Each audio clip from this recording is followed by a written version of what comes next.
मथुरा स्थित के सभागार में रंगोत्सव की तैयारियों को लेकर एक महत्वपूर्ण बैठक आयोजित की गई। बैठक की अध्यक्षता कैबिनेट मंत्री ने की। इस दौरान उन्होंने रंगोत्सव को भव्य और दिव्य स्वरूप देने के लिए संबंधित विभागों को आवश्यक दिशा निर्देश दिए। बैठक में व्यवस्थाओं, सुरक्षा, स्वच्छता और श्रद्धालुओं की सुविधा को लेकर विस्तृत चर्चा हुई।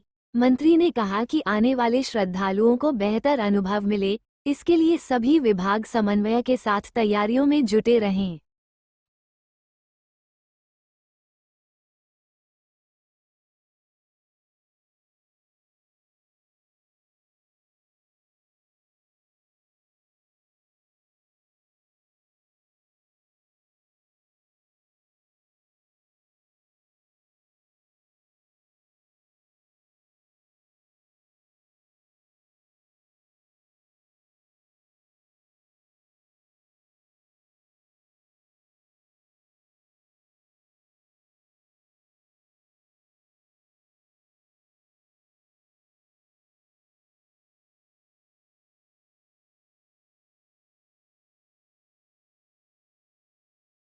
तैयार किया गया होली को लेकर के हमारी सभ्यता और संस्कृति का परिचायक होली का उत्सव जो ब्रज की आन बान और शान है। रंगोत्सव की बैठक आज माननीय मंत्री जी की अध्यक्षता में की गई है। हम सभी जानते हैं कि विश्व प्रसिद्ध लड्डू मार होली और लठ मार होली बरसाना में 24 और 25 फरवरी को होगी। 26 फरवरी को नंदगांव में लठ मार होली है। इसके अलावा 27 फरवरी को रंगभरनी एकादशी है, जिसमें श्री बांके बिहारी जी के मंदिर में बहुत ही उत्सव मनाते हुए रंग खेला जाता है। पूरे वृंदावन में लाखों लाख श्रद्धालु परिक्रमा करते हैं। इसके अलावा श्री कृष्ण जन्मभूमि के जन्मस्थान पर विश्व प्रसिद्ध होली का त्यौहार मनाया जाता है, जिसमें यहाँ के सभी हमारे आचार्य धर्माचार्य संतगण प्रतिभाग करते हैं और वो भगवान जी के साथ होली खेलते हैं। इसके अलावा विश्व प्रसिद्ध होरंगा जो बलदेव जी का दाऊ जी का त्यौहार है, जो 5 मार्च को मनाया जाएगा। इसके अलावा गोकुल में भी जो हमारी होली होती है, छड़ी मार, साफ सफाई की बेहतर व्यवस्था हो, आवागमन की बेहतर व्यवस्था हो।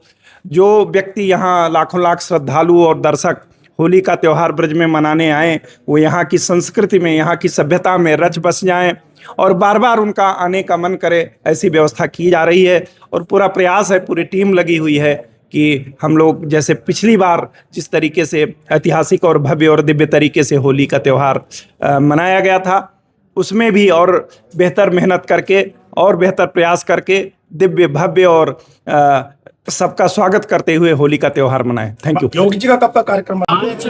ब्रज भूमि के का रंगोत्सव, जिसमें मुख्य रूप से बरसाना और नंदगांव, दाऊ जी का होरंगा, गोकुल का होरंगा, श्री कृष्ण जन्म स्थान की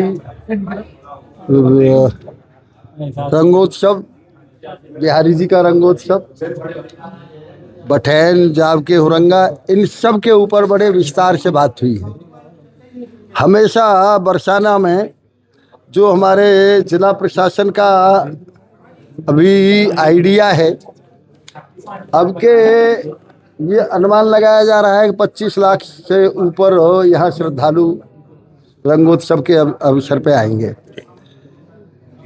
आदरणीय मुख्यमंत्री योगी आदित्यनाथ जी ने जब से रंगोत्सव में आना प्रारंभ किया है, तब से रंगोत्सव केवल उत्तरी भारत का नहीं, पूरी दुनिया का एक महोत्सव बन गया है। आज पूरी दुनिया में चर्चा होती है रंगोत्सव की। इस रंगोत्सव के अवसर के लिए हमारे ब्रजवासी, क्योंकि ब्रज से एक परसेप्शन लेके जाए आदमी, एक ब्रज भूमि प्रेम की भूमि है, राधा रानी की भूमि है, भगवान कृष्ण की लीलाओं की भूमि है। यहाँ कण कण में राधा रानी और भगवान कृष्ण की लीला है। तो यहाँ से ये आदमी, जो भी श्रद्धालु आए, वो यहाँ से ये परसेप्शन लेके जाए एक ये ब्रज भूमि वास्तव में आज भी वही है जो द्वापर में थी। इसलिए चाहे सफाई के निर्देश दिए गए हैं, पूरी तरह से सफाई होगी। जितने हमारे कुंड हैं या गोवर्धन ड्रेन हैं, सिंचाई विभाग को निर्देश दिए गए हैं कि उनकी सफाई की जाए। विद्युत विभाग को ये निर्देश दिए गए हैं कि पूरी तरह से कहीं कोई चाहे तार ढीला ना हो, कहीं पोल यदि गलत जगह पे है, हर समय मूवेबल बड़े बड़े ट्रांसफार्मर भी जरूर रखे जाएं और अबाध रूप से विद्युत प्रवाह रहे, उनको दिए गए हैं। ट्रांसपोर्ट के लिए जिलाधिकारी जी ने अभी उनको ट्रांसपोर्ट वालों को जो बुलाया तो सरकार की ओर से 170 बसें चलाई जाएंगी और मुख्य रूप से जो 170 बस चलाई जाएंगी मथुरा से, वृंदावन से, छाता से, कोसी कला से, गोवर्धन से, इन रूटों से मुख्य रूप से ये बसें चलाई जाएंगी। भंडारे लगने की ब्रज में पुरानी प्रथा है। ब्रजभूमि में आने के बाद में आदमी को खाने की, पहने की, सोने की कोई चिंता नहीं रहती। यहाँ ब्रजवासी ही इतना उनका सम्मान करते हैं तो उन्हें किसी प्रकार की कोई दिक्कत नहीं होती। ये एक केवल पर्यटन का ही साधन नहीं है, ये यदि मैं कह सकता हूँ ये रोजगार का भी बहुत बड़ा साधन है।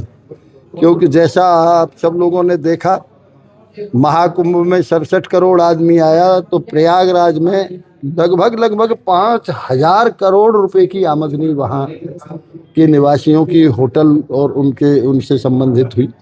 तो एक रोजगार का भी साधन है। और आज सबसे बड़ी प्रसन्नता ये है एक आदरणीय योगी जी का जो विशेष रूप से ध्यान है अयोध्या पे, काशी पे, ब्रज पे, तो उनकी वजह से वो हर साल होली पे आते हैं। इसलिए और ज़्यादा से ज़्यादा श्रद्धालु यहाँ आना प्रारंभ हुए हैं। मैं सभी विभागों से हमने ये आज तय किया है। हमारे जिलाधिकारी, हमारे कमिश्नर साहब और हमारे डीआईजी, एसएसपी सब अभी निरीक्षण करने भी स्थलीय निरीक्षण के लिए जा रहे हैं और जो भी व्यवस्था में कोई कमी होगी उस व्यवस्था को। इस बार सीएम साहब का कार्यक्रम संभावित हो सकता है। वैसे तो हमेशा आते ही हैं, वो तो उनकी श्रद्धा है, वो तो श्री जी के दर्शन करने आते हैं, बिहारी जी के दर्शन करने आते हैं। सीएम साहब से गोकुल के मंदिरों की कुछ शिकायत पहुंची है, क्या है मामला? क्या सीएम साहब से गोकुल के मंदिरों की कुछ शिकायत पहुंची है तो क्या है मामला? नहीं, मुझे मालूम नहीं।